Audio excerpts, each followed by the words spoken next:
നമസ്കാരം. തിരുവല്ല മീഡിയ വാർത്തകളിലേക്ക് സ്വാഗതം. ഈ വീഡിയോ അവതരിപ്പിക്കുന്നതിന് മുമ്പേ കേൾവിക്കാരോട് ഒരപേക്ഷയുണ്ട്. ഈ വീഡിയോ എങ്ങനെയെങ്കിലും നിങ്ങൾ ഷെയർ ചെയ്ത് ബഹുമാനപ്പെട്ട മാത്യു ടി തോമസ് MLA സാറിൻ്റെ അടുക്കൽ ഇതൊന്ന് എത്തിക്കണം. കാരണം നമ്മുടെ തിരുവല്ല നിയോജക മണ്ഡലത്തിൽ നിരണം എന്നൊരു പ്രദേശമുണ്ട്. ഇങ്ങനെ പറയുന്നത് അദ്ദേഹത്തിന് മനസ്സിലാകാൻ വേണ്ടിയിട്ടാണ്.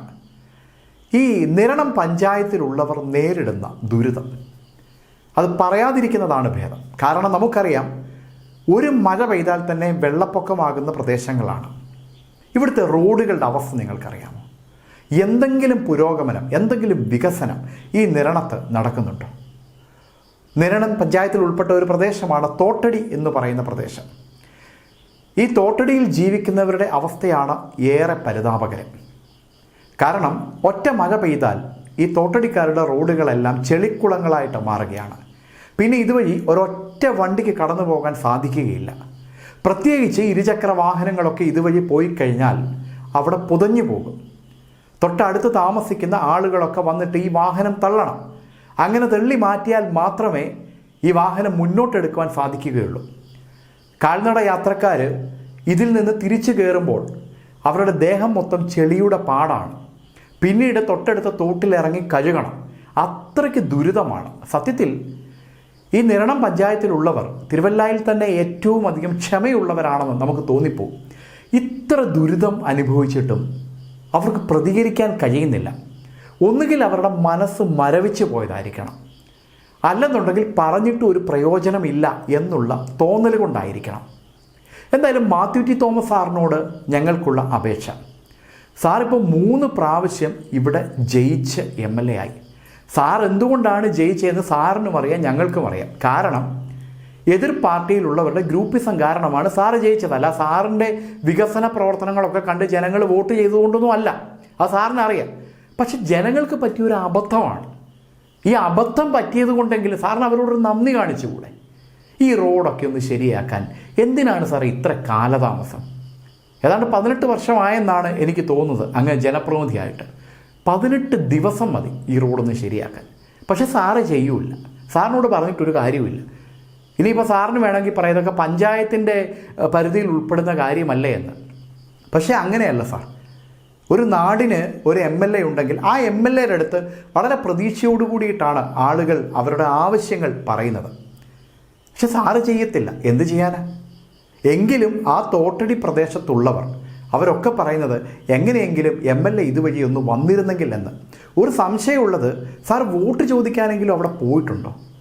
പോയിട്ടുണ്ടെങ്കിൽ സാറ് ഈ അവസ്ഥ കണ്ടിട്ട് ഇവർക്ക് വേണ്ടി എന്തെങ്കിലും ഒന്ന് ചെയ്തേനെ. ഈ നാട്ടുകാരുടെ ദുരിതം കണ്ട്, അവരുടെ അവസ്ഥ കണ്ട് ഞങ്ങൾക്ക് വളരെ സങ്കടം തോന്നി. തിരുവല്ല നിയോജക മണ്ഡലത്തിലെ ഓരോ റോഡുകളുടെ അവസ്ഥയെപ്പറ്റി നിരവധി മെസ്സേജുകളാണ് ഓരോ ദിവസവും ഞങ്ങൾക്ക് വരുന്നത്.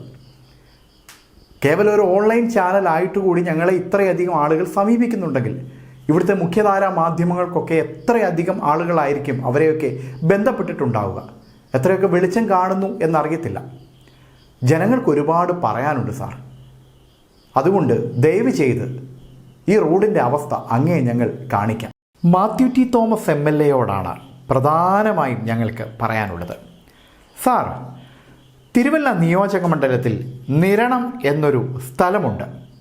തിരുവല്ല മാവേലിക്കര റൂട്ടിൽ 6 കിലോമീറ്റർ വരുമ്പോൾ ആലുംതുരുത്തി എന്നൊരു സ്ഥലം കാണാം. അവിടെ നിന്ന് റൈറ്റ് പിടിച്ചാൽ നിരണത്തെത്തും.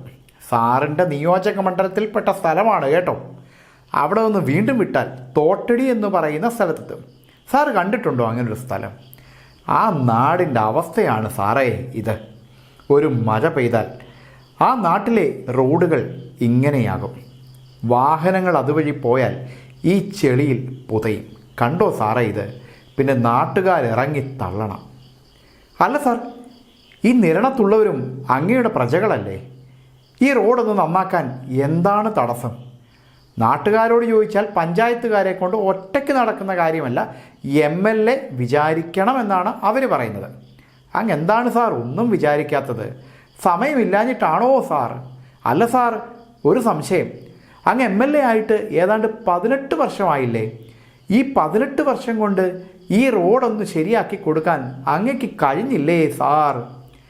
ആദർശവാനാണെന്നോ അഴിമതിയുടെ കറ പുരളാത്തവനാണെന്നോ എന്നൊന്നും പേരെടുത്തിട്ട് ഒരു കാര്യവുമില്ല സാർ. നാടൻ ഭാഷയിൽ ഒരു ചൊല്ലുണ്ട്, ഗുണവുമില്ല മണവുമില്ല എന്ന്. അങ്ങനെ ആകരുത് സാർ. സാറിനെ പോലെ ഒരാൾ കൂടി ഈ കേരളത്തിലുണ്ട് സാറേ. അതാരാണെന്നറിയാമോ? സാക്ഷാൽ AK ആൻ്റണി. പറ്റുമെങ്കിൽ സാർ ഒരു ഉപകാരം ചെയ്യണം. ഇവിടെ വരെ ഒന്ന് പോകണം, ഈ സ്ഥലം ഒന്ന് ചെന്ന് കാണണം. അങ്ങനെ ചെല്ലുമ്പോൾ ഒരു ഉപകാരമുണ്ട്. MLA തങ്ങളുടെ കൂടെ ഉണ്ടെന്നൊരു തോന്നലെങ്കിലും ആ നാട്ടുകാർക്കുണ്ടാകും. നിൽക്കുന്നതല്ലേ?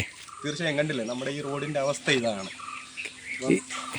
നമുക്ക് വേണ്ട കാര്യം എന്ന് പറഞ്ഞാൽ എത്രയും പെട്ടെന്ന് ഇതൊന്ന് വൃത്തിയാക്കി എടുക്കുക എന്നുള്ളതാണ്. കുറച്ച് നേരമായിട്ട് ചേട്ടൻ പണിപ്പെടുവാണല്ലേ? നല്ല പണിപ്പാടേ ഇത്. കണ്ടില്ലേ, ഈ ചള്ളക്കകത്തൊന്നും മുന്നോട്ടും പോകാൻ പറ്റത്തില്ല, പുറമോട്ടും പോകാൻ പറ്റാത്ത ഒരു സാഹചര്യമാണ് നമുക്കിവിടെ ഉള്ളത്.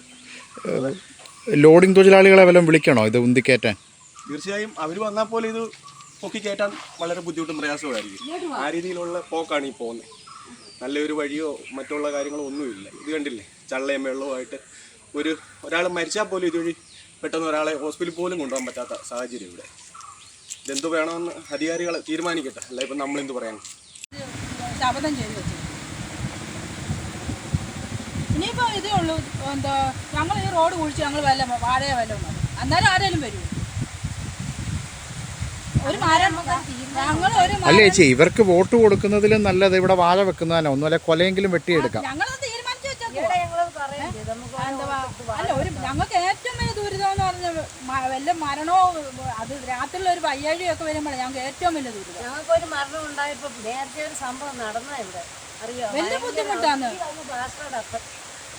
ഞങ്ങൾ ഒത്തിരി ദുരിതം സ്വന്തമായിട്ട് നമ്മുടെ എന്തെങ്കിലും സംഭവിച്ചാൽ നമ്മൾ കാശ് കൊടുത്ത് മണ്ണിറക്കിക്കോണം. അത് എവിടെ നടക്കുന്ന ന്യായങ്ങള്? വള്ളത്തല്ല പുള്ളിയെ കൊണ്ട് അല്ലെങ്കിൽ എന്തെങ്കിലും പറയാൻ ഗുണ്ടായുസം കൊണ്ടുവരും. ആരെങ്കിലും എന്തെങ്കിലും പറയാമെങ്കിൽ അവർ തലവഴി പഠിക്കാൻ ആൾക്കാർ പ്രതികരിക്കാൻ തന്നെ പേടിയാണല്ലേ? പ്രതികരിക്കാൻ പേടിയൊന്നുമില്ല. പിന്നെ നമ്മൾ അതിനായിട്ട് ഇറങ്ങണ്ടല്ലോ എന്ന് കണ്ടിട്ട് ഇറങ്ങുന്നവർ കൊള്ളാത്തവരാണ്. ഇവിടെ കുറെ ആൾക്കാരുണ്ട്, പെരക്കകത്ത് ഇരിക്കുന്നവരുണ്ട്, ഇറങ്ങുന്നവർ കുറ്റക്കാരാണ്. അതുകൊണ്ട് നമ്മൾ പിന്നെ പ്രതികരിക്കാനും പോകുന്നില്ല, എങ്ങനെയും ആയിക്കോട്ടെ എന്ന് വേണം. അപ്പോൾ കൂടുതലും വണ്ടിയുള്ളവർ, വണ്ടിയില്ലാതെ ഞങ്ങൾ ഈ ഇവിടെ ഇല്ലായ്മക്കാർ ഞങ്ങൾ അങ്ങോട്ട് നടന്നു പോകണ്ട. ഞങ്ങൾക്ക് കടയിൽ പോകണ ജംഗ്ഷൻ, ആ ജംഗ്ഷനിൽ പോകണം. പിന്നെ വള്ളമാണ് ഇവിടുത്തെ ആശ്രയം.